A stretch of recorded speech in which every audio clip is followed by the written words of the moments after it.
आज हम आपको बताने जा रहे हैं लुकअप फंक्शंस के बारे में। लुकअप फंक्शंस एक बहुत ही इंपॉर्टेंट और बहुत ही हेल्पफुल कॉन्सेप्ट है एमएस एक्सेल में।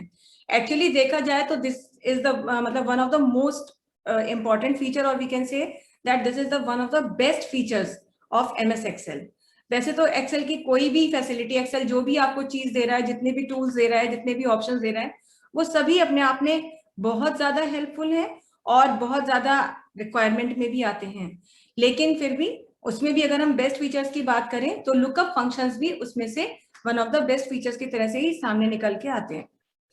नाम से ही पता चल रहा है लुकअप फंक्शंस यानी कुछ देखने से रिलेटेड है। तो अगर हम एक्सेल में बात करें तो लुकअप फंक्शंस आपके जो हैं ये दो तरीके के फंक्शंस आपको देता है। एक होता है एच लुकअप और एक होता है V lookup. H lookup stands for horizontal lookup and V lookup stands for vertical lookup. हमें सिर्फ ये ध्यान रखना होता है हॉरिजॉन्टल और वर्टिकल का जो डिफरेंस है कि आपको रो वाइज भी सर्चिंग करनी पड़ सकती है और कॉलम वाइज भी सर्चिंग करनी पड़ सकती है। सॉरी, होता क्या है कि जब लार्ज अमाउंट ऑफ डेटाबेस होता है तो उसमें डेटा को किसी पर्टिकुलर कंडीशन या क्राइटेरिया के बेसिस पे आप रिजल्ट्स में से किसी पर्टिकुलर डेटा को या रिकॉर्ड्स को एक्सट्रैक्ट करते हैं, इंफॉर्मेशन को एक्सट्रैक्ट करते हैं। हालांकि इंफॉर्मेशन के एक्सट्रैक्शन के लिए बहुत से तरीके अब हम सीख चुके हैं, जैसे हमें फिल्टर कमांड ही पता चल रही है तो उससे भी हम इंफॉर्मेशन को एक्सट्रैक्ट करते हैं। लेकिन फिल्टर कमांड का अपना एक यूटिलाइजेशन है कि देखिए डेटाबेस जो बना हुआ है वो वहीं पे डेटा को आपको फिल्टर करके दे देगा और कॉलम सारे दिखाएगा। फिर आपने देखा कि अगर इससे भी ज्यादा क्रूशियल सिचुएशन है और आपको फिल्टर करना है, वो भी सभी कॉलम्स पे नहीं करना, सारे कॉलम्स देखने ही नहीं है, तो आपने उसकी जगह पर पाइवट टेबल्स और उनके बेसिस पर पाइवट रिपोर्ट्स बनाई, जिसके बेसिस पर आपको ये मिला कि आप जो भी कॉलम चाहें उसे देखें, विजिबल रखें या इनविजिबल कर दें। तो ये भी ऑप्शन था। फिर वहां क्राइटेरिया में आप काम करते हैं, फिर आप चार्ट्स बनाते हैं, उसमें भी कंडीशंस अप्लाई कर सकते हैं। लेकिन अब हमारी एक अलग ही तरह की रिक्वायरमेंट है। जैसे अगर बहुत बड़ा डेटाबेस बना है, जैसे मान लीजिए अगर एक कंपनी में 100 एम्प्लॉइज काम कर रहे हैं और उन एम्प्लॉइज की सैलरी की शीट बनी हुई है, ईयरली पूरी सैलरी की शीट बनी हुई है, जनवरी से लेकर के दिसंबर, या मान के चलिए कि अप्रैल से लेकर के नेक्स्ट ईयर के मार्च तक, पूरा एक ही शीट में आपने काम किया है। तो अगर 100 लोगों का डेटा है और 12 महीने का डेटा है तो 1200 रो में आपने काम किया हुआ एटलीस्ट, अदरवाइज तो 1200 समथिंग होगा, क्योंकि हर बार आपने हेडिंग लिया, एक बार हेडिंग भी ली है तो 1201 रो तो नहीं है। अब इतने लार्ज अमाउंट ऑफ डेटा में अगर आपसे ये कह दिया जाए कि वहीं पर आपको डेटा विजिबल करना है, इंफॉर्मेशन एक्सट्रैक्ट करनी है, तो आप फिल्टर कमांड अप्लाई कर लेते हो। लेकिन अगर कोई ऑडिट करने आए या आपका बॉस आपके साथ बैठा हुआ है, माने एक ऐसा पर्सन आपके साथ में काम कर रहा है या जिसको देखने की जरूरत है, सिर्फ डेटा को मतलब रिजल्ट्स चाहिए, वो आपके डेटाबेस में जाना नहीं चाहते। वो 1000 2000 या 15,000 का जो डेटाबेस आपने रो में बना के रखा हुआ है उसमें वो डील करना ही नहीं चाहते। वो ये चाहते हैं कि हमें शायद उस शीट में जाने की जरूरत ही ना पड़े, शीट में भी ना जाना पड़े, और केवल हमें करना क्या पड़े कि हम कहीं अलग शीट में हो और सिर्फ जो हमारी जरूरत हो उसके बेसिस पर हम अपनी मतलब रिक्वायरमेंट बताएं कि हमें ये इंफॉर्मेशन चाहिए, और जो इंफॉर्मेशन हमें चाहिए वो इंफॉर्मेशन हम किसी दूसरी शीट पर भी एक्सट्रैक्ट करके देख लें, या उसी शीट में किसी दूसरी लोकेशन पर एक्सट्रैक्ट करके देख लें बिना उस डेटाबेस में जाए, बिना कोई अलग से कमांड अप्लाई किए हुए। तो इस तरीके का काम करने का सीधा सीधा अर्थ ये है कि आप जो डेटा देख रहे हैं उसमें आप कुछ सर्च करना चाहते हैं। जैसे अगर मान लीजिए सैलरी का डेटा बना हुआ है तो आपने कहा कि भाई इस एम्प्लॉय का डेटा देखना है, तो अगर कोई एम्प्लॉय का नाम आप डाल दें या उनका कोड आप डाल दें तो उसकी बेसिक सैलरी आ जाए, नेट सैलरी आ जाए, HRA DA आ जाए, या जो भी इंफॉर्मेशन है। ऐसे ही जैसे रिजल्ट्स का डेटा बना हुआ है, अब आपने कहा कि हमने एक रोल नंबर डाल दिया, और जिस बच्चे का वो रोल नंबर है उस रोल नंबर की इंफॉर्मेशन आपके सामने आ जाए अलग कहीं, उस जगह पर ना आए जहां पे शीट बनी हुई है, कहीं अलग जगह पर आपने रोल नंबर डाला, और जो रोल नंबर आपने डाला उसमें बच्चे का नाम आ जाए, उसके अलग अलग सब्जेक्ट्स में जो मार्क्स उसने ऑब्टेन किए वो आ जाए, टोटल मार्क्स आ जाए, परसेंटेज आ जाए, ग्रेड आ जाए। तो इस तरीके का काम जब आपको करना होता है तो आपको ये देखना होता है कि जो डेटा आपने प्रिपेयर किया है उसमें आपके डेटा का पैटर्न क्या है। यानी आप जब ढूंढना चाह रहे हैं कोई चीज तो आप वर्टिकली ढूंढना चाह रहे हैं या हॉरिजॉन्टली ढूंढना चाह रहे हैं। अगर आप हॉरिजॉन्टली ढूंढते हैं तो आप एच लुकअप फंक्शन का यूज करते हैं, अगर आप वर्टिकली ढूंढते हैं तो आप वी लुकअप फंक्शन का यूज करते हैं। आपको बहुत सी बातें इसमें ध्यान रखनी होंगी क्योंकि ये काफी इंपॉर्टेंट फंक्शन है और काफी इनकी जो आर्ग्यूमेंट्स है वो पिछले फंक्शन से बिल्कुल डिफरेंट है।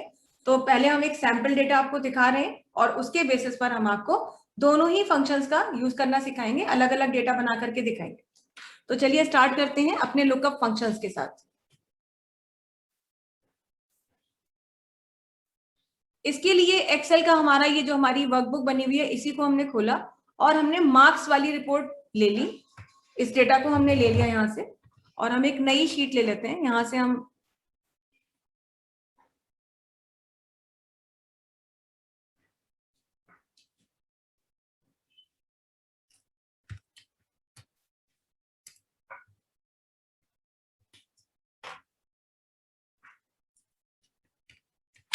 ये यहाँ पे हमने लिखा और ये हम रोल नंबर लिख दे रहे हैं यहाँ पे।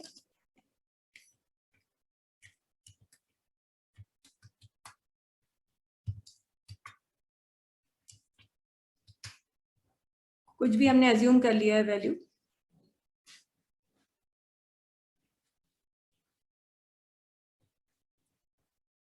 थोड़ा सा नेम हमें देने पड़ेंगे यहाँ पे।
बस इतने ही स्टूडेंट्स लेते हैं फिलहाल।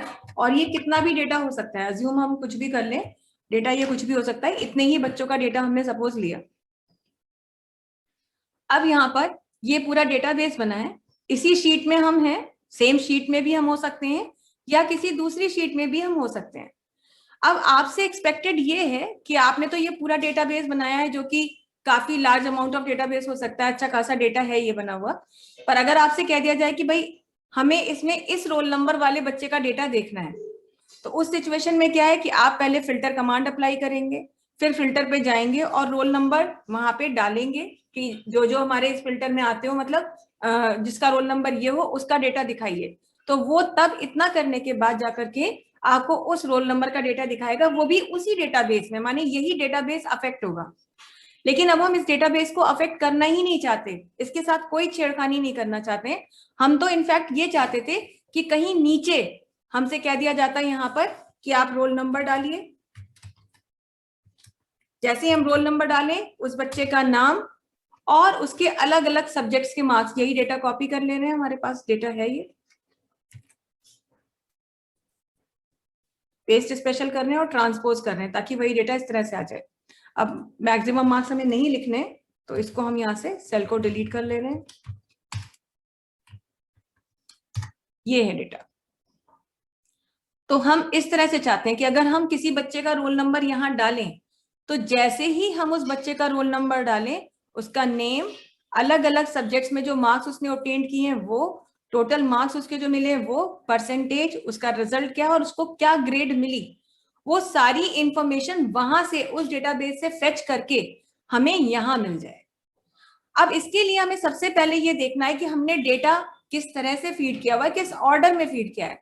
मतलब अगर हम रोल नंबर डालते भी हैं किसी बच्चे का, सपोज हमने डाल दिया 110211, तो नाम कहाँ लिखा है उसका, उसी के नेक्स्ट कॉलम में लिखा है, उसके बाकी सब्जेक्ट के मार्क्स उनके बाद वाले कॉरेस्पॉन्डिंग कॉलम्स में लिखे हैं।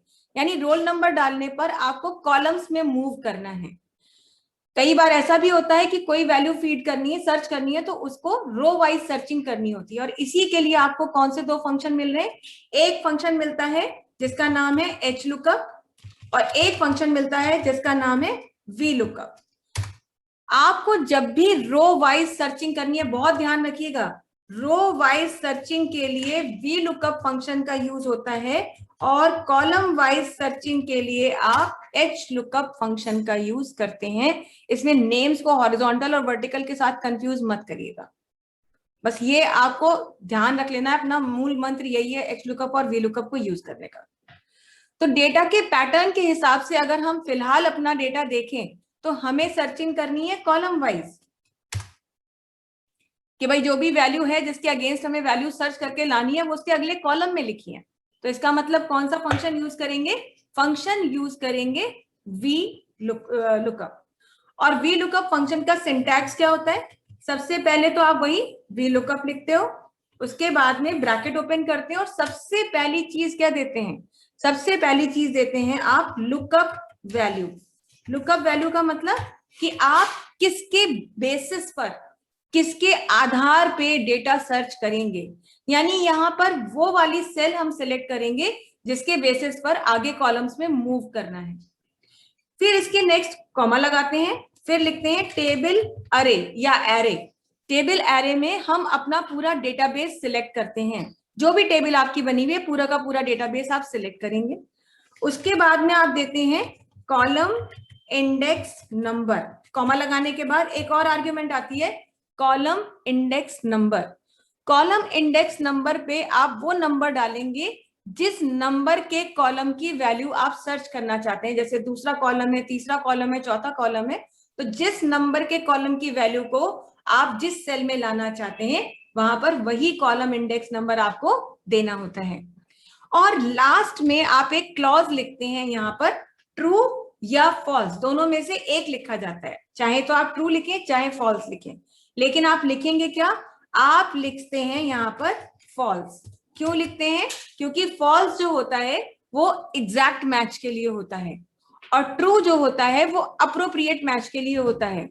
हालांकि इनके साथ और भी चीजें मतलब अप्लाई होती हैं, और भी कुछ चीजें आपको ध्यान रखनी होती है, बट फिलहाल जितना आप पढ़ रहे हैं उसमें आपको फॉल्स ही अपना रखना है। और इस बात को ध्यान रखिए कि फॉल्स हम एग्जैक्ट मैच के लिए रख रहे हैं, तो इसलिए फॉल्स रखना है।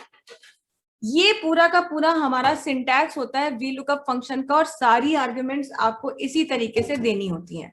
ये चीज ऐसे ही आपको लिखनी है, और इसको लिखते समय बस अब आपको क्या ध्यान रखना है कि लुकअप वैल्यू में हम वो लिखेंगे जहां पे जिसके बेसिस पे डेटा सर्च कर रहे हैं। टेबल एरे में पूरी रेंज सिलेक्ट कर लेंगे। कॉलम इंडेक्स नंबर पे वो वाला कॉलम का नंबर दे देंगे जिसकी वैल्यू लेके आनी है, वहां से फेच करना है, और लास्ट में लिखना है फॉल्स। तो अगर इस फंक्शन को यहां देखा जाए अपने डेटा के हिसाब से, इसको यहीं ऊपर ड्रैग कर लेते हैं, तो हमारा जो ये डेटा हम बना के लाए, मतलब जहां पे हमने कहा हमें डेटाबेस में जाना ही नहीं है भाई, हम ऊपर नहीं जाना चाहते, हम तो यहाँ रोल नंबर डालना चाहते हैं और नाम आ जाए, सब्जेक्ट 1 सब्जेक्ट 2 आ जाए।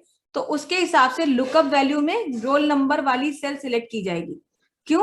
क्योंकि ये वाला फंक्शन आप नेम पे अप्लाई करेंगे और ऐसे ही बाकी के वैल्यूज पे भी अप्लाई करेंगे। तो नेम पे अप्लाई करेंगे तो लुकअप वैल्यू में आएगी ये सेल, क्योंकि इसके बेसिस पर ही आप डेटा को सर्च कर रहे हैं कि जिसका रोल नंबर डाला है उसका नाम आए। तो लुकअप वैल्यू ही हर जगह पर जहां जहां वी लुकअप फंक्शन यूज करेंगे ये वाली सेल को हम लुकअप वैल्यू में लेंगे। टेबल एरे में हमको पूरी की पूरी टेबल सिलेक्ट करनी होगी। अब टेबल को बार बार सिलेक्ट करना जाहिर सी बात है, देखिए ये तो आपको भी मालूम है कि अगर एक फंक्शन को हम बाकी जगह पे कॉपी कर रहे हैं, और जो कि हमें कॉपी करना है कितनी जगह, अगर ये फंक्शन एक बार यहाँ लिख रहे हैं तो सेकेंड, थर्ड, फोर्थ, फिफ्थ, 6, 7, 8, 9, 10 माने कुल मिलाकर के 10 जगह पर आपको ये फंक्शन लिखना पड़ेगा। तभी तो आप जो रोल नंबर लिखा है उसका नाम यहाँ आएगा, जो रोल नंबर लिखा है उसके फर्स्ट सब्जेक्ट के marks, second, third, fourth and so on. तो आपको ये फंक्शन एक बार लिख के 9 बार कॉपी करना पड़ेगा, और जब आप फंक्शन को लिख करके कॉपी करेंगे तो बार बार फंक्शन को लिखने पर टेबल को भी सिलेक्ट करना पड़ेगा। जैसे ही फंक्शन कॉपी होगा तो टेबल भी आपको सिलेक्ट करनी पड़ेगी। तीसरी एक बहुत बड़ी प्रॉब्लम ये है कि जब आप फंक्शन को ड्रैग करके कॉपी करते हैं तो आपने देखा है कि उसका रेफरेंस भी साथ में चेंज होता हुआ चलता है। रेफरेंस चेंज होता हुआ चलता है, इसका क्या मतलब है? अपनी मार्क्स रिपोर्ट में जाते हैं हम, वापस से किसी भी शीट में जा सकते हैं हम। जैसे यहां पर अगर आप हैं तो आपने अगर ये फंक्शन बनाया था प्रोडक्ट, और प्रोडक्ट आपने किस चीज पे अप्लाई किया था? D2 E2 पे अप्लाई किया था।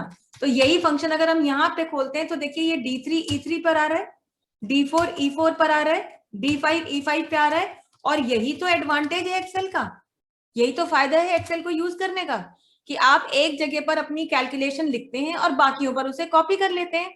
तो जब कॉपी करते हैं फंक्शन को या फॉर्मूले को, तो आपने देखा है कि रेफरेंस कंटिन्यूअसली चेंज होता है, अपडेट होता है, सेम रेफरेंस नहीं है। देखिए यहाँ अगर D2 E2 है तो यहाँ D3 to E3 है। और ऐसा हर जगह आपने देखा, हर जगह पर, चाहे कोई भी डेटा आपने मार्क्स रिपोर्ट ही बनाई थी उसी को देख लीजिए।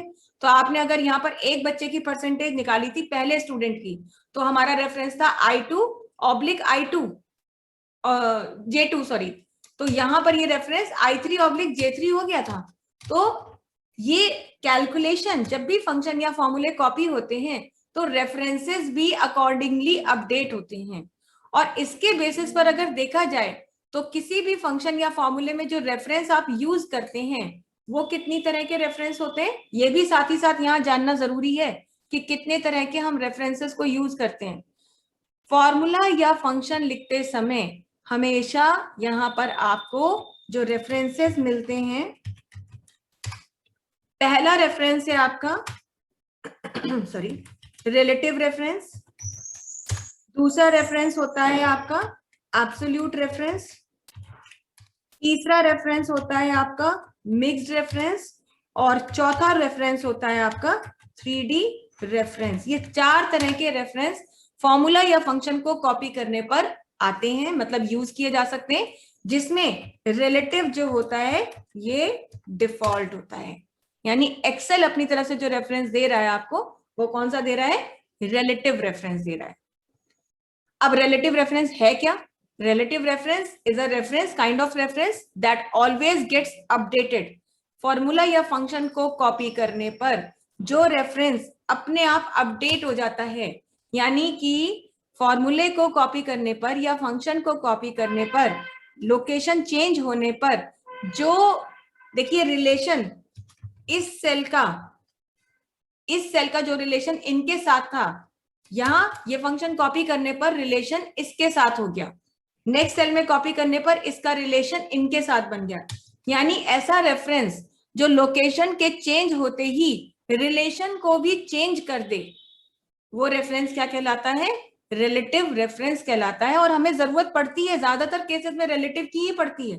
क्यों? क्योंकि भाई आप एक जगह पर फॉर्मूला या फंक्शन लिखते हैं और उसे बाकी वैल्यूज पे कॉपी कर लेते हैं, तो बार बार आपको लिखनी थोड़ी ना पड़ती है, कैलकुलेशन मैनुअली करनी थोड़ी पड़ती है, बस आप फंक्शन या फॉर्मूला ड्रैग करते हैं और अकॉर्डिंगली रिलेशन बनते चले जाते हैं। पर कभी कभी ऐसा भी होता है कि आप रिलेटिविटी नहीं मेंटेन करना चाहते, आप चाहते ही नहीं कि ऐसे रिलेटिव रेफरेंसेस बने, आप चाहते हैं कि रेफरेंसेस फिक्स हो, कांस्टेंट हो। ये जो रिलेटिव रेफरेंस हैं ये कंटिन्यूअसली अपडेट हो जाते हैं, कंटिन्यूअसली ये अपडेट होते हैं। लेकिन ये वाले जो एब्सोल्यूट होते हैं ये फिक्स होते हैं। और किसी भी सेल में फॉर्मूला या फंक्शन लिखा है और वहां रेफरेंस है और आप ये चेक करना चाहते हैं कि वहां पे कैसा रेफरेंस है, तो डिफॉल्ट के लिए कोई सिंबल नहीं है, सिंपल सेल एड्रेसेस लिखे होते हैं, चाहे वो रेंज के फॉर्म में लिखे हो या कॉमा के फॉर्म में, मतलब रैंडम आर्ग्यूमेंट्स हो। लेकिन जब वो एब्सोल्यूट होते हैं तो उसको पहचानने के लिए एक सिंबल भी होता है। एब्सोल्यूट रेफरेंस को पहचानने के लिए एक सिंबल होता है, और वो कौन सा सिंबल होता है? वो सिंबल होता है डॉलर का साइन। कभी भी सेल के एड्रेसेस में अगर आप जो भी रेफरेंस देख रहे हैं D2 to E2 लिख रहा है या जो भी लिखा हुआ है, वहां पर अगर उसके साथ जो सेल रेफरेंसेस है उनके साथ डॉलर का सिंबल लगा है तो इसका मतलब वहां एब्सोल्यूट रेफरेंस यूज किया गया है। कैसे पहचान हो सकती है? जैसे अगर आपका डिफॉल्ट है तो सॉरी ये जो है आपका रिलेटिव है, तो ऐसे लिखा होगा E2 कोलन F2 लिखा होगा, या कुछ भी लिखा होगा, जो भी कुछ लिखा है। मान लीजिए यहाँ पे लिखा है A2 कोलन F2, इसका मतलब A2 से लेकर के F2। और आपको पता है कि जब जब इस फॉर्मूले को या फंक्शन को हम कॉपी करेंगे तो ये रेंज जैसे जैसे आएगी तो रिलेटिविटी स्टैब्लिश होती जाएगी। लेकिन अगर यही चीज आपने एब्सोल्यूट के साथ लिखी है तो उसके साथ ये कैसी दिखाई देगी?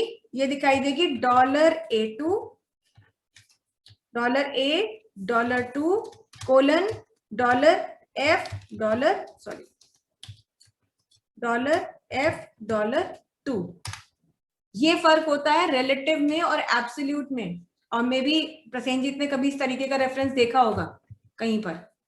तो आप जब भी अब कभी भी कोई भी आप में से ऐसा रेफरेंस देखें तो इसको देखते ही समझ जाए ये कैसा रेफरेंस है, ये एक रिलेटिव रेफरेंस है। मतलब इस फंक्शन को या फॉर्मूले को जहां कॉपी करेंगे वो रिलेशन ऑटोमेटिकली स्टैब्लिश कर लेगा अपने आसपास की सेल से, बिल्कुल वैसे जैसे यहां बना है, यानी ये रेफरेंस अपडेट हो जाएगा। पर अगर आप कहीं पर भी ये रेफरेंस देखें तो इसका मतलब ही ये है कि ये रेफरेंस कभी अपडेट नहीं होने वाला, ये सेम टू सेम रहेगा, बदलेगा नहीं। इस फॉर्मूले को, इस फंक्शन को कहीं भी कॉपी कर दे, रेफरेंस यही रहने वाला है। रिलेटिव रेफरेंस को लिखने के लिए आपको कोई मेहनत नहीं करनी पड़ती, आप रेंज सिलेक्ट करते हैं क्योंकि वो डिफॉल्ट है, तो एक्सेल अपने आप ही उसे रिलेटिव रेफरेंस बनाता है। लेकिन आपको एब्सोल्यूट रेफरेंस बनाने पड़ते हैं और बाकायदा, या तो आप ऐसे लिखें $A $2 $F $2 और लिखने में गलती हो सकती है, या मान लीजिए कुछ लिखना ही ना आता हो। तो अगर आपको किसी भी रिलेटिव रेफरेंस को एब्सोल्यूट में कन्वर्ट करना है, जो कि हम लिखने में टाइम नहीं वेस्ट करते हैं, अगर हमें मतलब पता था पहले से ही कि बनाना ही एब्सोल्यूट है तो भी हम रिलेटिव बना के एब्सोल्यूट बना लेते हैं। और अगर आपको ऐसा काम करना है तो खुद से कोई मेहनत नहीं करनी, और इसकी जगह पर क्या यूज करेंगे, एक ऐसी फंक्शन की यूज कर लेंगे जो आपको मदद ही करता है एक्सेल में रिलेटिव रेफरेंस को एक एब्सोल्यूट रेफरेंस में बदलने में। और वो फंक्शन की कौन सी है? वो फंक्शन की है F4। रिलेटिव के लिए ऐसा कुछ नहीं, आप रेंज सिलेक्ट कीजिए, वो ऑटोमेटिकली अपना रेफरेंस ले लेगा। अब मिक्स्ड रेफरेंस का क्या मतलब है भाई? मिक्स्ड रेफरेंस का मतलब है एक ऐसा रेफरेंस जो कि कॉम्बिनेशन है दोनों का। कॉम्बिनेशन यानी कि कभी कभी ऐसे भी रेफरेंस यूज होते हैं जहां पर आप रिलेटिव और मिक्स दोनों का, सॉरी, रिलेटिव और एब्सोल्यूट दोनों को यूज करते हैं। यानी कुछ ऐसी सेल्स आप ले रहे हैं जहां पर आपको रिलेटिव भी यूज करना है, और कुछ ऐसी सेल्स ले रहे हैं जहां पर आपको मिक्स भी, वही एब्सोल्यूट भी यूज करना है। कुछ सेल्स एड्रेसेस को फिक्स रखना है, कुछ सेल एड्रेसेस जो है आपके वो रिलेटिव होंगे। तो ऐसी जगह पर आप मिक्स्ड कॉम्बिनेशन यूज करते हैं। और 3D रेफरेंस एक ऐसा रेफरेंस होता है जो कि तब यूज किया जाता है जब आप कैलकुलेशन किसी और शीट में कर रहे हैं और जो आपका डेटा है जिसके ऊपर कैलकुलेशन हो रही है वो किसी दूसरी शीट में है। मतलब data for calculation is fetched from another sheet। किसी भी दूसरी शीट से आप कैलकुलेशन के लिए डेटा को जब फेच करते हैं तो ऐसी जो आपकी है वो क्या कहलाता है? वो आपका कहलाता है 3D रेफरेंस। 3D रेफरेंस में मैम कंटेंट शो नहीं हो रहा है। क्या नहीं शो हो रहा है? मैम जो आप टाइप कर रही है वो शो नहीं हो रहा है।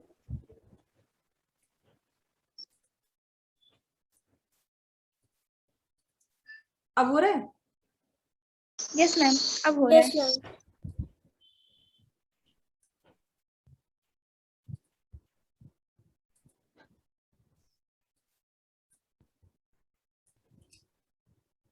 ठीक है, तो यहाँ पर जब भी कभी आप इस तरीके का काम करते हैं तो ये जो है आपका कहलाता है 3D रेफरेंस। 3D रेफरेंस को भी पहचाना जाता है। कहीं किसी शीट में आपने देखा कि फंक्शन लगा है और आप देख रहे हैं कि वहां पर रेफरेंस है, तो आप ये पता करना चाहते हैं कि वो 3D रेफरेंस तो नहीं है, तो 3D रेफरेंस की भी पहचान हो सकती है। और 3D रेफरेंस को हम किस सिंबल से पहचानते हैं? 3D रेफरेंस को पहचाना जाता है एक्सक्लेमेशन सिंबल से। कहीं पर भी रेफरेंस में अगर एक्सक्लेमेशन का साइन लगा है इसका मतलब वो एक 3D रेफरेंस है। उसको देखते ही आपको पता चल जाना चाहिए कि वो एक 3D रेफरेंस है। तो इस तरीके से हमें ये चीजें पता होनी चाहिए, क्योंकि जब हम धीरे धीरे काम करेंगे देखिए तब इनके बारे में जानेंगे, लेकिन वो होगा तभी जब आप चीजें सीखेंगे, मतलब इनको यूज करना देखेंगे। तो खैर इस तरीके से जो है आपको ये तो मैंने बता ही दिया कि यहाँ पर ये काम होता है। अब हम एक बार पहले इनके एग्जाम्पल भी करके देख लेते हैं ताकि हमें ये चीजें अच्छे से पता चल जाए।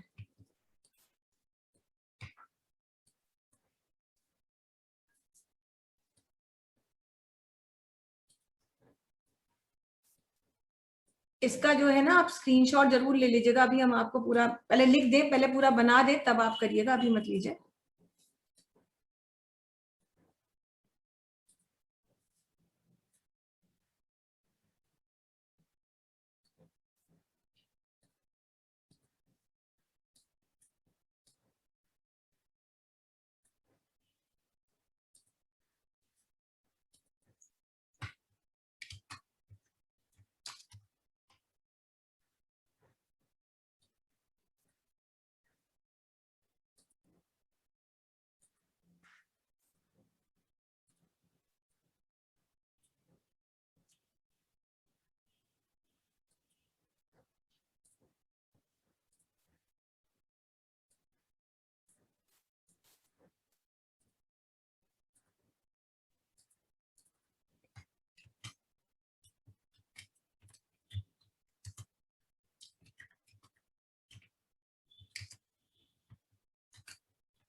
तो जैसे हमने आपको शॉर्टकट बताया, तो शॉर्टकट सबके लिए नहीं है, शॉर्टकट सिर्फ आपको एब्सोल्यूट बनाने के लिए बताया है, क्योंकि उसी के लिए शॉर्टकट होता है, बाकी किसी के लिए जरूरत ही नहीं पड़ती है शॉर्टकट की, काम करने की आपको नीड ही नहीं है।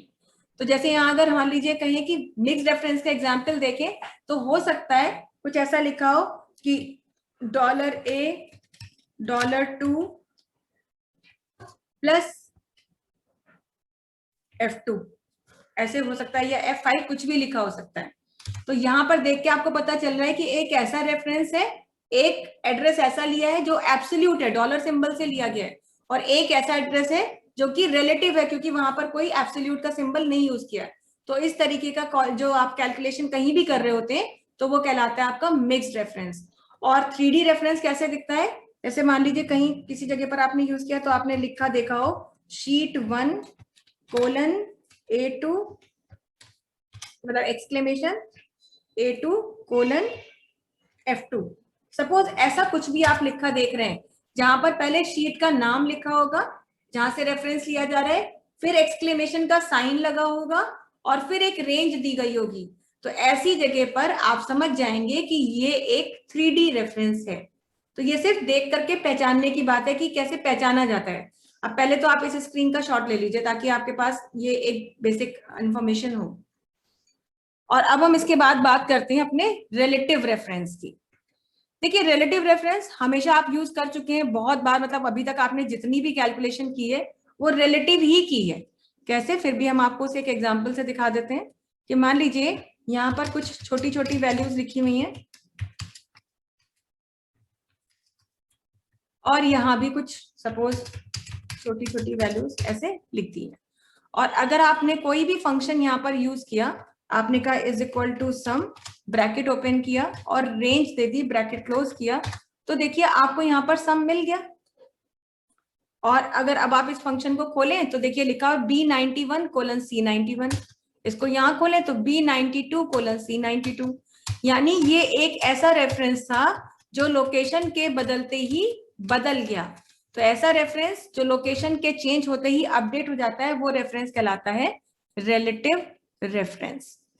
लेकिन अब आपको भी ये बात पता है कि अगर इसको हम कॉपी करके कहीं भी पेस्ट करें, कॉपी करें और मान लीजिए कहीं भी पेस्ट करते हैं, तो रिलेटिव होने की वजह से क्या होगा कि ये यहाँ पर जब कॉपी करा और पेस्ट किया तो ये फिक्स नहीं है, ये तो बदल गया, और इसके पहले कोई वैल्यू नहीं लिखी थी तो 0 आ गया, आपको सबको मालूम है।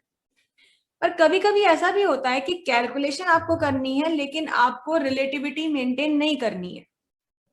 जैसे अगर मान लीजिए यहाँ पर सबकी सैलरी लिखी है, बहुत छोटी छोटी सैलरीज हम लिख ले रहे हैं, 2000, 5000, 1000, 3600, 5000 एंड 6000। और यहां मान लीजिए एक बोनस की वैल्यू लिखी है सपोज 1200, बल्कि 1000 ही कर देते हैं, और हम सबकी सैलरी में वो बोनस ऐड करना चाहते हैं।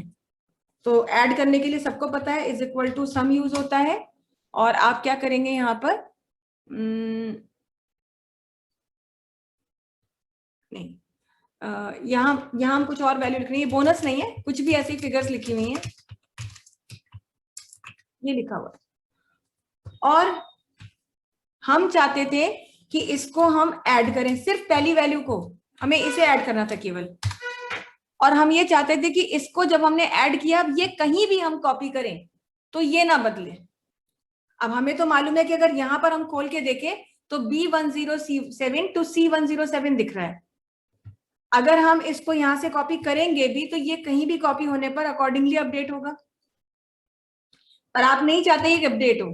तो कभी कभी आप कोई ऐसी कैलकुलेशन परफॉर्म करते हैं कि आपको ये पता रहता है कि इन फ्यूचर इसे यदि कॉपी करना हो और हम चाहते भी नहीं कि वो अपडेट हो, तो इस रेफरेंस को हमें किस में बदलना पड़ेगा, रिलेटिव से एब्सोल्यूट में।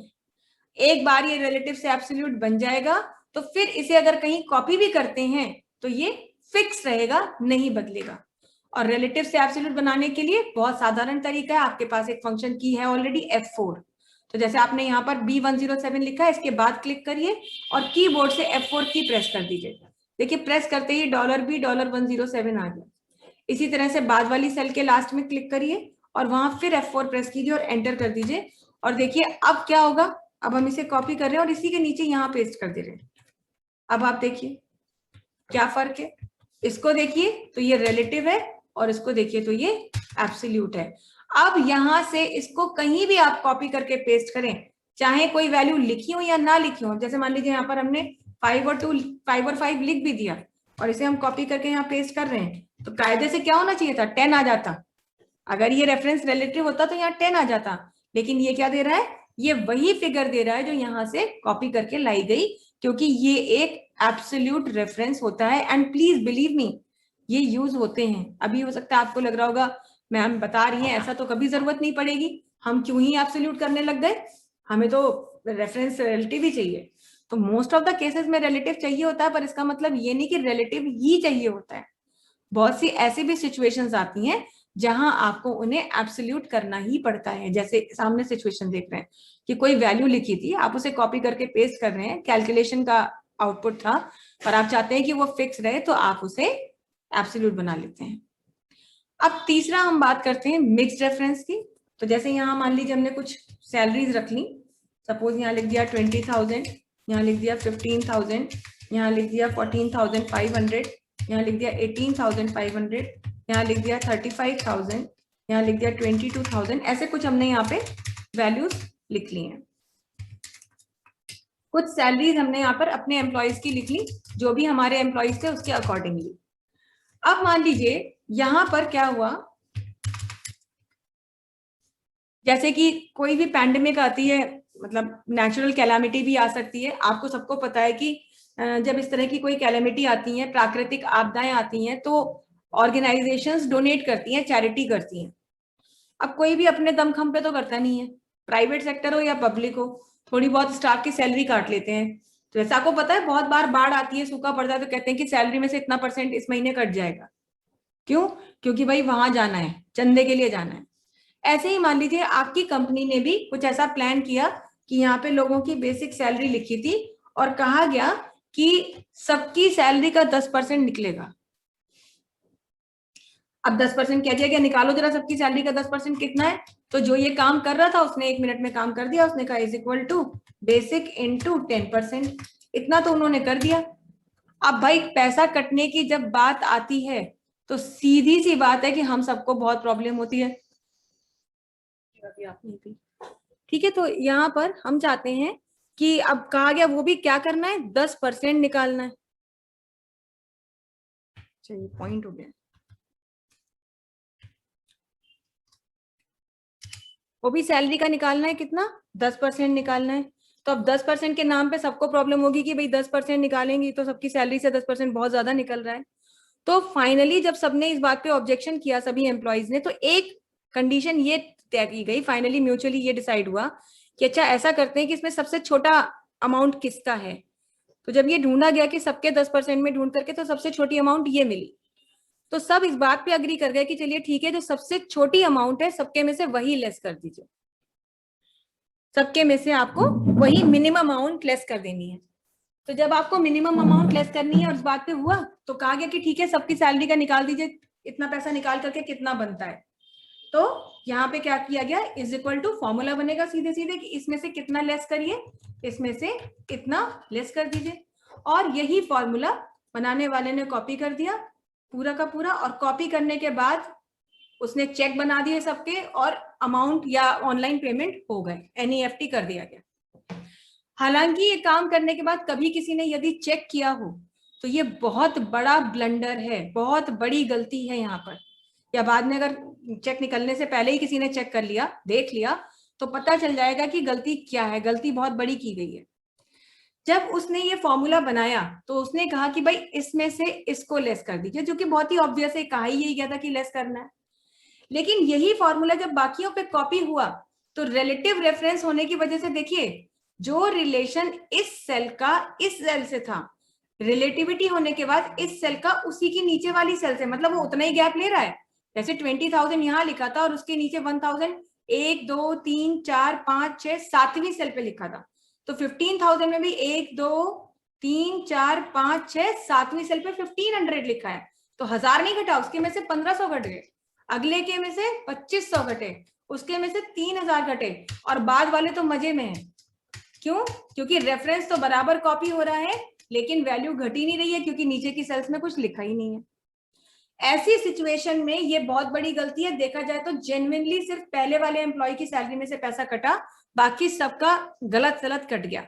और बाद में जब लोगों ने चेक किया, हिसाब किताब लगाया कि मेरे तो इतने आए और मेरे में से इतने कटे, तब उन्होंने ये प्रॉब्लम रेज की कि भाई ये कैसे हुआ, हम तो सोच रहे थे कि मेरे में से 15,000 वाले ने सोचा 1000 घटेंगे 14 तो मिलेंगे, अब उसको कितने मिल रहे हैं, उसको 15,000 मिल रहे हैं, जितने भी मिल रहे हैं, मतलब 13,500 मिल रहे हैं, तो 500 रुपए का नुकसान हो रहा है। 14,500 वाले को 12,000 मिल रहा है, 18,500 वाले को इतना कट रहा है, तो ये, और फिर 35,000 वाले तो चुपचाप बैठ गए, उसके बाद वाले खुश होके कि चलो भैया कुछ नहीं घटा, ठीक है चुपचाप बैठे रहो। लेकिन ये जो बीच वाले लोग हैं, इन्होंने ये प्रॉब्लम क्रिएट, मतलब वहां पे रेज करी, उन्होंने इसका इश्यू बताया कि ये हमारी गलत अमाउंट जो है डिडक्ट हुई है। और जब जाकर के इस चीज को चेक किया गया तो ये प्रॉब्लम पकड़ी गई कि रिलेटिविटी होने की वजह से क्या हुआ कि यहाँ तो ठीक था कि भाई चलिए पहली सेल में, लेकिन बाकी जगह पर रिलेटिविटी मेंटेन रही, और रिलेटिविटी मेंटेन होने की वजह से किसी की भी अमाउंट सही नहीं कटी। तो आप समझ पा रहे हैं ना कि गलती क्या है, इस चीज को तो समझ में आ रहा है ना। अब हम ये चाहते हैं कि ये गलती ना हो, पर प्रॉब्लम हमारे साथ ये है कि भाई सैलरी तो सबकी एक जैसी है नहीं, सबको 20,000 तो मिल नहीं रहे। तो बहुत सारे लोग आप में से ये भी सोच रहे होंगे कि सीधे सीधे मैम 1,000 लेस कर दीजिए ना, इतना मेहनत ही क्यों करना है, आप इसको यहाँ से सीधे सीधे उठा करके 1,000 कह सकते हैं, क्या प्रॉब्लम है, और यही ड्रैग कर दीजिए तो अपने आप सबके में से घट जाएगा। तो बात तो सही है कि हम कर दें, लेकिन फिर यही वाली बात है, ये बिगिनर लेवल का काम हम नहीं करेंगे। क्यों? क्योंकि कल को अगर कंपनी ये डिसाइड करती है कि 10% की जगह 12% कटाइए, तो आपको यहाँ पर फॉर्मूला क्या करना पड़ेगा, फिर आपको फॉर्मूला करना पड़ेगा इसका 12%, और जब इस चीज को करेंगे तो वो वैल्यूज भी तो चेंज होंगी, और जब ये वैल्यू चेंज होंगी, जो भी जितना परसेंट भी है, जब वो वैल्यू चेंज होंगी तो ये फॉर्मूला फिर दोबारा भी तो बनाना पड़ेगा आपको। लेकिन हम नहीं चाहते कि दोबारा काम करना पड़े, इसीलिए हम इसमें से 1,000 लेस नहीं कर रहे हैं, हम इसमें से उस सेल की वैल्यू को लेस करना चाहते हैं, जो सेल हमारी, जो वैल्यू यहाँ लिखी है। बस प्रॉब्लम इतनी है कि अब ये वाली सेल जो है हर जगह पर अपडेट हो रही है, 125 की जगह 126 127 हो रही है, जो कि हम नहीं चाहते। तो ऐसी सिचुएशन में क्या है कि सैलरी वाली वैल्यू तो अपडेट हो, हमें कोई फर्क नहीं पड़ता, पर इस सेल को हम फिक्स करना चाहते हैं, इसीलिए इस सेल को सिलेक्ट करने के बाद क्या प्रेस कर देंगे, F4, और एक बार ये काम करने के बाद अब यही फॉर्मूला हम सब पर ड्रैग कर देते हैं। और अब आप देखिएगा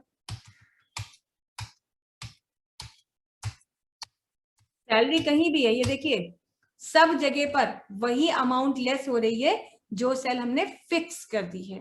तो इस तरीके से अगर आप देखें तो यहाँ पर ये वाली जो रेफरेंस है ये रिलेटिव है, ये कंटिन्यूअसली बदल रहा है। देखिए B128 हो गया है ना, आगे जाएंगे अगर तो ये क्या है, ये B119 है, फिर 120 है, 121 है, तो ये तो हर जगह बदल रहा है। लेकिन ये वाली जो ग्रीन वाली सेल का रेफरेंस है ये C125 ही है, चाहे आप कहीं भी जाएं।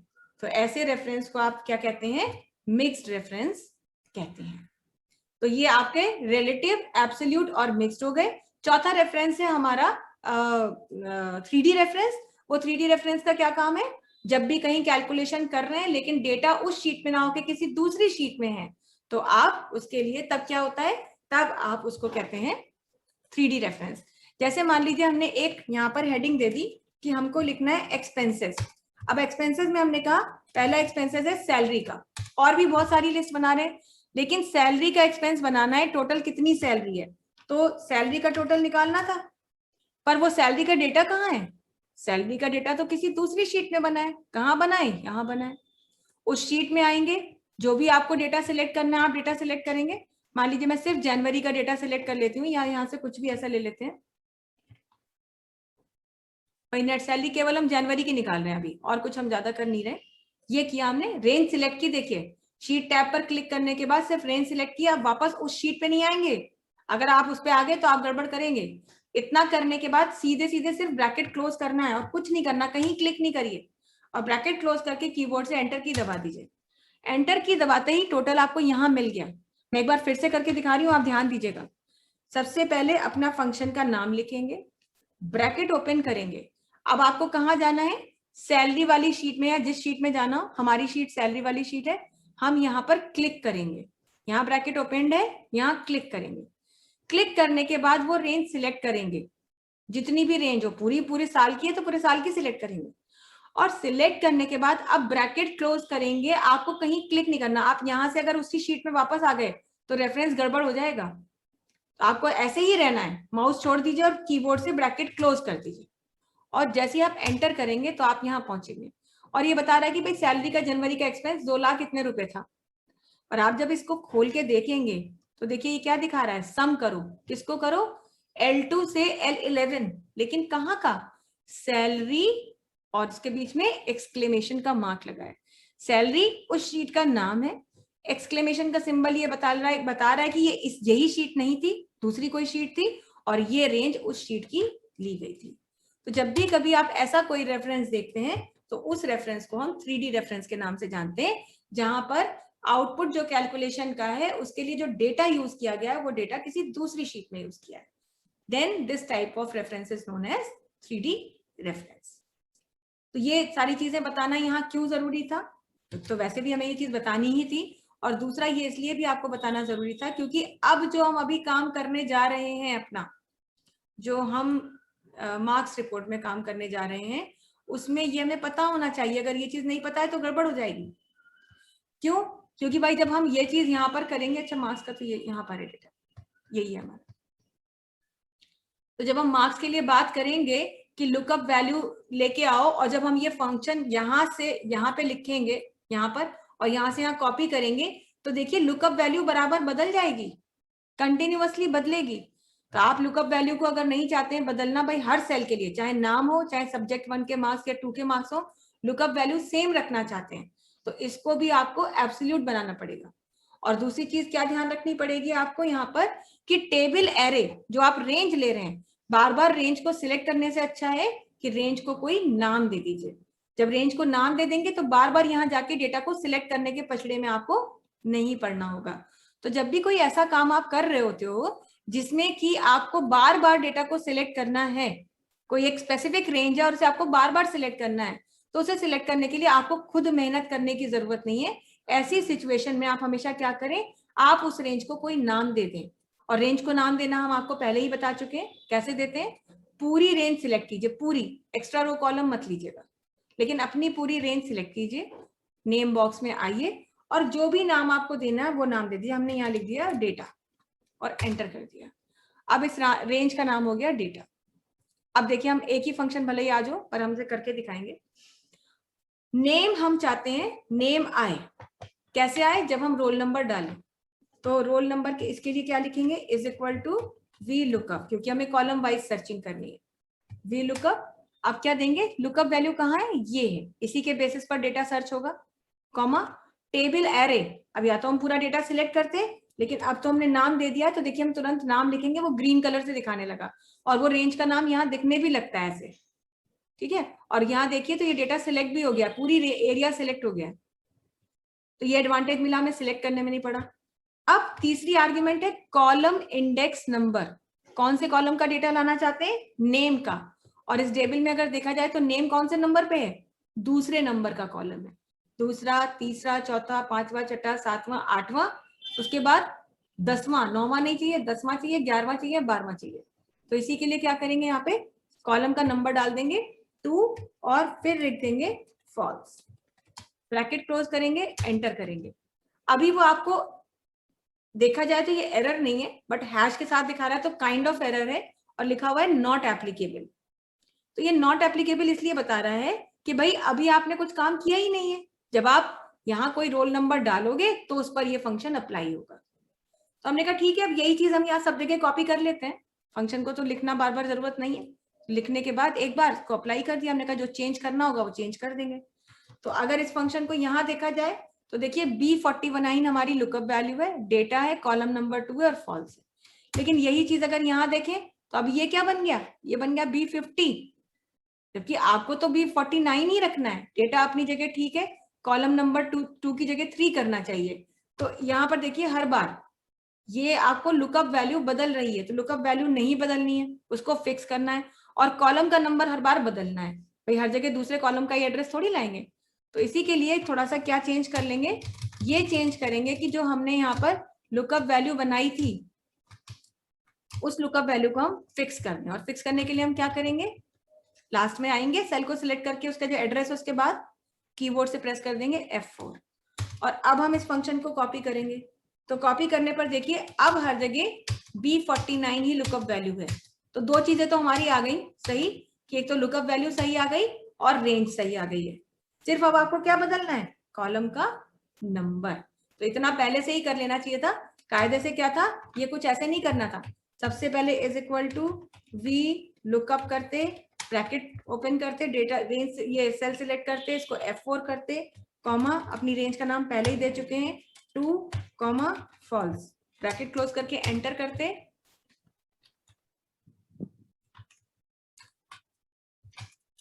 और कॉपी कर लेते इस फंक्शन को, और यहां पर क्या करते, 2 की जगह क्या कह देते 3, फिर क्या करते 4,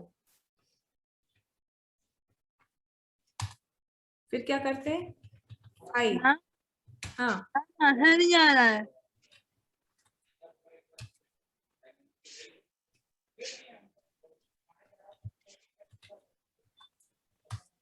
प्लीज चैट बॉक्स में आप लोग लिखिए, मुझे कुछ समझ ही नहीं आ रही आपकी बात, क्या कह रहे हैं आप लोग। नहीं जा रहा है, लिख के आ रहा है बस।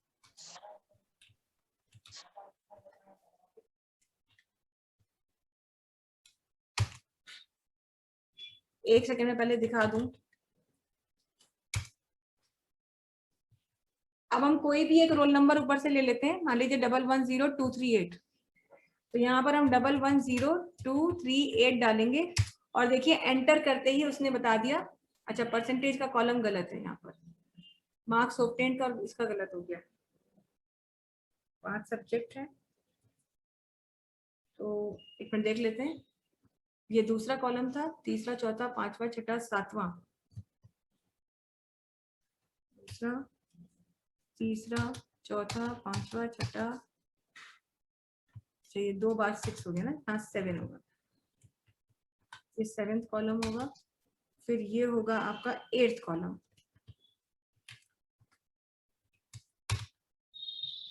फिर ये है आपका 10th कॉलम।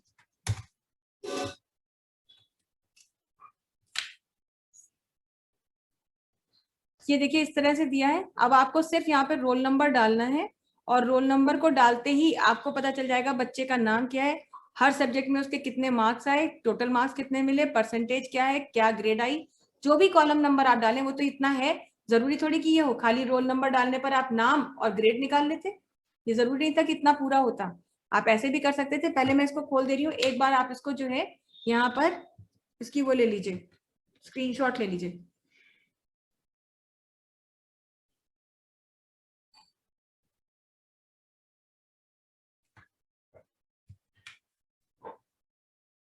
और अब देखिए यहाँ पर कोई भी रोल नंबर, मान लीजिए रोल नंबर की तो लिस्ट होती है हमारे हाथ में, और हमें तो पता नहीं, अभी फिलहाल हम यहाँ से कोई ले लेते हैं 110232, 110232। एंटर करते ही देखिए पता चल जाएगा कि ये तारा का डेटा है और 87% और एस ग्रेड है। चेक कर लेते हैं, 110232 तारा का डेटा है, ये देखिए 87% है और एस ग्रेड है। मतलब पूरा डेटाबेस वहां बना हुआ है, वहां से आपको कोई काम ही नहीं करना है, कुछ फिल्टर नहीं, कुछ नहीं, पूरा डेटाबेस में से आपने यहाँ पे ढूंढा और आपने यहाँ बस रोल नंबर डाला और देखिए अकॉर्डिंगली डेटा अपडेट हो जाएगा, रिजल्ट्स अपडेट हो जाएंगे। इस तरीके से आपको डेटा को फिल्टर कर, मतलब फिल्टर तो नहीं है, ये fetching of information from a database है, मतलब extraction of information from a database in same sheet और इन इवन डिफरेंट शीट, किसी दूसरी शीट में भी कर सकते थे यही चीज, वहां ऐसे कर सकते थे, बस आपको वही पूरा पूरा रेफरेंस देना पड़ता, बाकी आपको लिखने में कोई फर्क नहीं, ऐसे ही लिखते, सब कुछ एग्जैक्टली वैसे ही होता। अब यहाँ तो खैर हमने इतना किया है कि रोल नंबर भी दे दिया, फिर नाम, रोल नंबर के बेसिस पे पूरा इन्फॉर्मेशन ला रहे हैं। हो सकता है आपसे कह दिया जाता है कि नहीं आपको ये कुछ लेना ही नहीं, केवल आप नाम लाइए और ये ले आइए, और ये हम यहाँ से डिलीट कर दे रहे हैं और इसको भी हम डिलीट कर दे रहे हैं। तो बस आपको रोल नंबर डालना है, आपको पता चल जाएगा नाम क्या है, इसको हम लेफ्ट में ही फॉर्मेट कर रहे हैं ताकि सब कुछ एक साथ दिखाई दे ऐसे, या सेंटर ले लीजिए, नाम क्या है, परसेंटेज कितनी है, ग्रेड क्या है, डाल दीजिए कोई भी 110225, ये देखिए 110243, ऐसे 243 तो है ही नहीं, 110242 लास्ट है। इतना आसानी से उस डेटाबेस में कोई छेड़खानी नहीं, कुछ नहीं, वहां कुछ करना ही नहीं है, बस सीधे सीधे यहाँ आकर के आप अपना काम कर सकते हैं। प्लीज मुझे आपकी किसी की वॉइस क्लियर नहीं आ रही है, चैट बॉक्स में जिसको भी प्रॉब्लम है लिख दीजिए, नहीं तो यस लिख के बता दीजिए, लिख दीजिए कि मैम नो प्रॉब्लम, तो at least I get to know कि आपको कोई इसमें अभी डाउट नहीं है, चीज आपको समझ में आ गई है।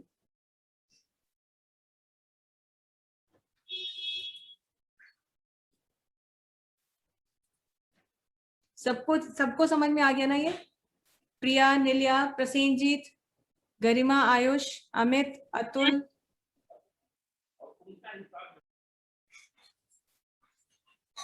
स्वाति, शालिनी, मुझे लगता है अच्छा, नो प्रॉब्लम, वेरी गुड। तो आपने देखा, बस आपको ये देखना है कि डेटा किस तरह से फेच करके लाना है। बस क्या ध्यान रखना है कि जब भी ढूंढने का सीक्वेंस, ढूंढने का क्रम, कि यहाँ है और आप इसके आगे बढ़ रहे हो, मतलब इस तरह से बढ़ रहे हो कॉलम वाइज, तो फंक्शन कौन सा यूज होना है, हमेशा ध्यान रखिए, तब फंक्शन यूज होना है वीलुकअप, और वीलुकअप ही ज्यादा यूज होता है क्योंकि यूजुअली डेटा हम इसी तरीके का फीड करते हैं, ऐसा कोई डेटा फीड ही नहीं करते हैं। हाँ ठीक है, आप देख लीजिएगा एक बार ट्राई करके, अगर कोई प्रॉब्लम होगी तो बताइएगा, ठीक है। तो ज्यादातर केसेस में तो वीलुकअप ही यूज होता है, पर कहीं कहीं डेटा ऐसा भी होता है कि आपका दूसरे मैनर में फीड होता है, तो तब आपको सर्चिंग जो करनी होती है वो रो वाइज करनी होती है, और अगर रो वाइज सर्चिंग करनी है तो आपको यूज करना है फंक्शन एच लुकअप, और बिल्कुल सेम टू सेम वही सिंटेक्स है, फंक्शन का नाम एक तो बदलेगा, एच लुकअप, यहाँ पर वही लुकअप वैल्यू लिखा जाएगा, फिर आप वही टेबल एरे देंगे,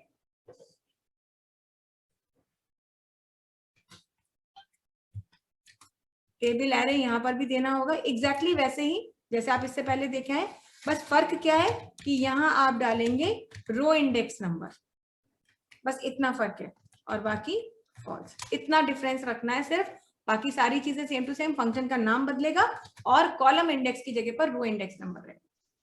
तो इसके लिए भी एक छोटा सा एग्जाम्पल देख लेते हैं, यहाँ पर हम आपको जल्दी से दिखा देते हैं। जैसे यहाँ मान लीजिए लिखा हो सिटीज का नाम, कुछ भी सिटीज ले लेते हैं, नहीं सिटीज यहाँ ले लेते हैं, लखनऊ, आगरा, दिल्ली, ऐसे कुछ सिटीज है, ठीक है, वो स्टेट्स भी हो सकती थी, कुछ भी हो सकते थे, रीजन्स भी हो सकते थे। अब यहाँ पर हमने लिख दिया इन सिटीज का टेम्परेचर, इन सिटीज की ह्यूमिडिटी और यहाँ पर लिख दिया एटमॉस्फेरिक प्रेशर। ऐसे कुछ यहाँ पर, अब बिल्कुल सिंपल, देखिए मुझे पता नहीं, कुछ अंदाजा नहीं है, मैं ऐसे लिख ले रही हूँ। 32 टेम्परेचर चल रहा है, यहाँ पर मान लीजिए 25 चल रहा हो, यहाँ मान लीजिए 40 चल रहा हो, कुछ भी ऐसे हमने ऐसे कुछ सिंपल सी चीजें लिख रहे हैं, मुझे नहीं पता कितना क्या है। 8.5, 11.2, 6.25 ये दे दिया, यहाँ पे 2.35, 3.24, 6.52। ऐसे हो सकता है कि बहुत सी सिटीज हो सकती थी, और ऐसे हो सकता है बहुत सारे और भी, जैसे वेदर से रिलेटेड जो डिपार्टमेंट्स होते हैं उनमें बहुत सारे ऐसे क्राइटेरियाज होते हैं जो आपको फीड करने होते हैं। अब आपसे कह दिया जाए कि भाई हम तो केवल यहाँ पर ये डालेंगे कि सिटी का नाम डालें कि लखनऊ, तो लखनऊ के नाम डालते ही उस सिटी का टेम्परेचर, ह्यूमिडिटी और एटमॉस्फेरिक प्रेशर हमारे पास आ जाए। तो ऐसा अगर हमें करना है तो क्या करना होगा,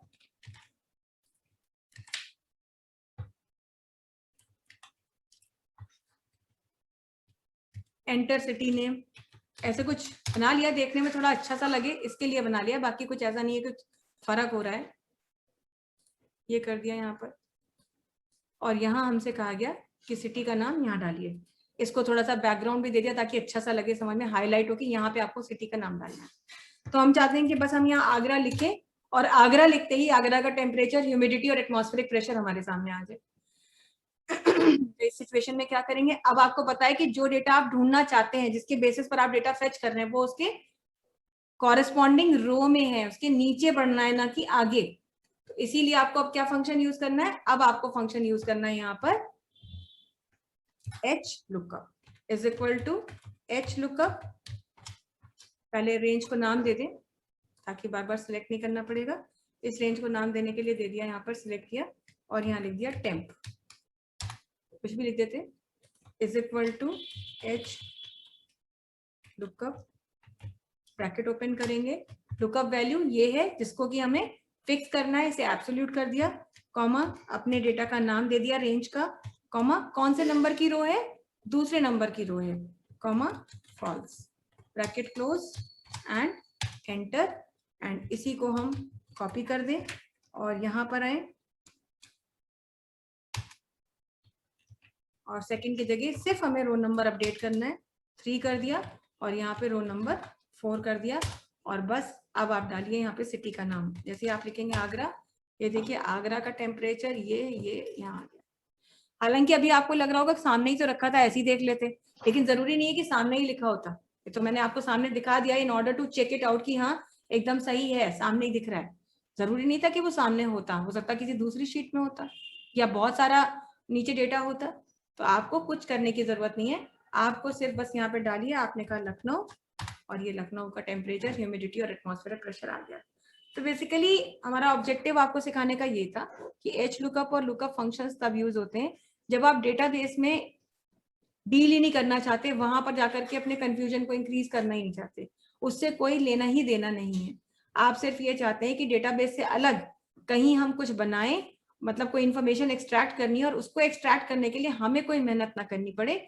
तो उसके लिए ही आपको ये ऑप्शंस बताए गए HLOOKUP और VLOOKUP फंक्शन, जिसको कि यूज करके बस देखिए रो वाइज आपको सर्चिंग करनी है तो HLOOKUP और कॉलम वाइज सर्चिंग करनी है तो VLOOKUP फंक्शन का यूज करेंगे। हमेशा ध्यान रखिए आपकी जो लुकअप वैल्यू है वो फिक्स रहेगी। आप जो लुकअप एरे है या जो रेंज है उसको सिलेक्ट भी कर सकते हैं बार बार फंक्शन को कॉपी करने पर, नहीं तो आप जो है नाम दे सकते हैं। नाम देना इसलिए इजी है क्योंकि ये भी जो रेंज है वो रिलेटिव होती है।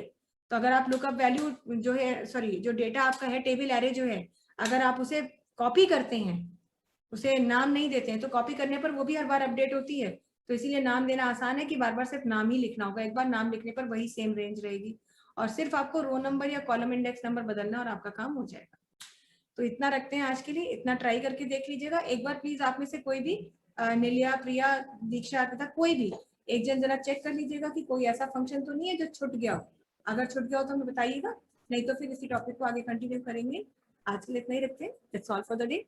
Take care everyone.